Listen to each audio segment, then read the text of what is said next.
We'll talk next to Don. He's listening in Oklahoma. Another Oklahoma caller.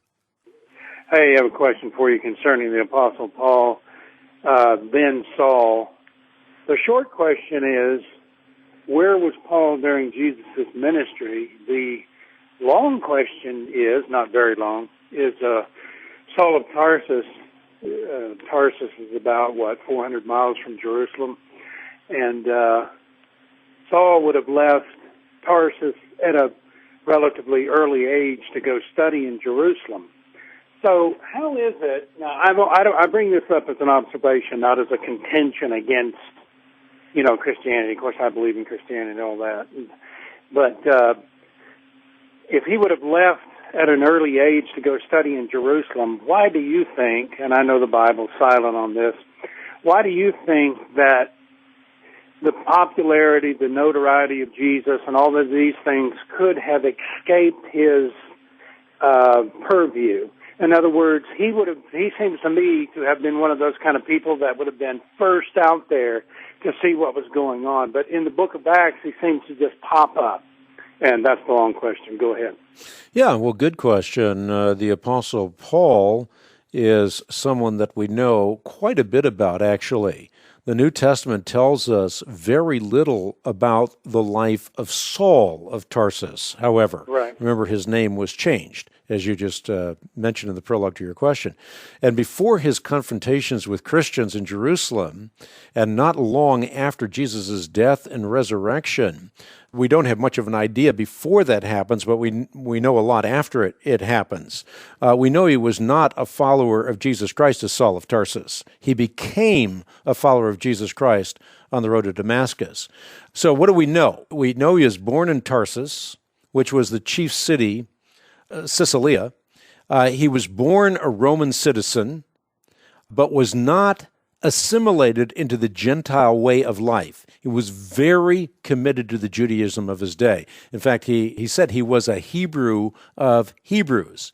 Right. And he was taught under Gamaliel in Jerusalem.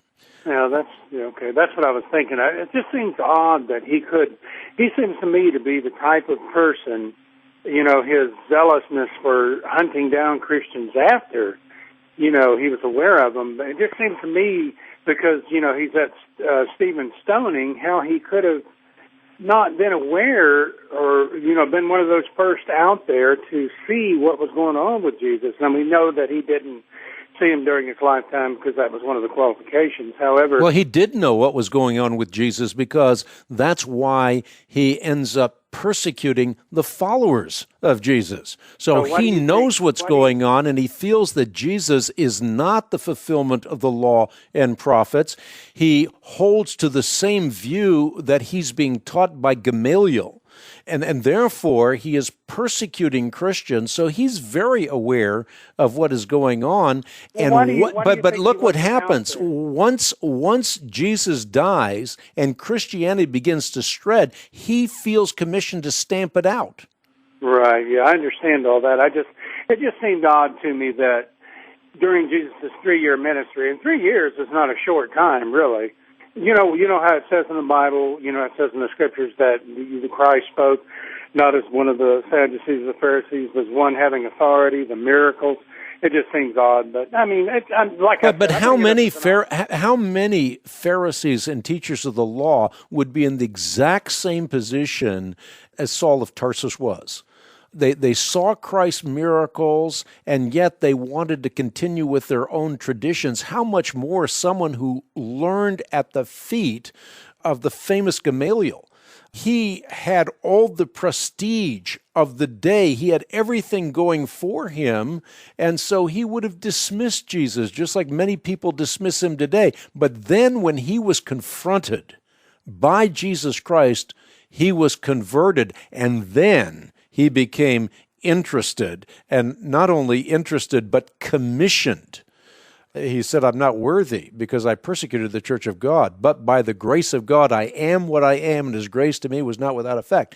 And therefore, he ended up being the apostle of the Gentiles, and so you have a great example of the chief persecutor becoming the chief proselytizer of Gentiles. I don't want to monopolize your time here, but just a quick follow-up question on it. Do you think But had he seen Jesus, had he rushed out there to go look at him, which I think that he would have if he was even aware of him, but do you think had he saw a miracle that he would have, being Paul, being Saul, whoever, would have converted at that point? Well, he didn't convert, so we don't know. We don't know the details, but we know that there were many like Saul who saw that Jesus did miracles, that knew that only he could walk through the doorway of the Old Testament prophecies from the perspective of his lineal descent, his genealogy, from the perspective of where he was born, from the perspective of prophecies concerning his life, from the perspective of the date of his visitation, from the perspective of the fact that he did extraordinary miracles. All of those cumulatively should have led him to fall at the feet of Jesus Christ. But like the teachers and leaders of the day, they loved their tradition more than truth. It wasn't until he was confronted on the road to Damascus that he was utterly revolutionized. I didn't mean to monopolize all your time. No, it's a very interesting question. Thank you, sir. You got it. Very interesting question. Again, he was, as a zealous Pharisee, a persecutor of Christians. He assaulted the early church by tracking down, arresting Christians. And, of course, he was there at the stoning of Stephen. But he was also there when Jesus Christ presented him, and Paul calls it, as to one abnormally born. And he was then not only abnormally born, but he was born again as a result of the confrontation of the Christ who spoke and the universe leapt into existence. Be right back with more answers to your questions. At the Christian Research Institute, our outreach and effectiveness is directly related to the support we receive from listeners like you. We cannot maintain our radio ministry and continue to produce equipping resources without your faithful prayers and support. In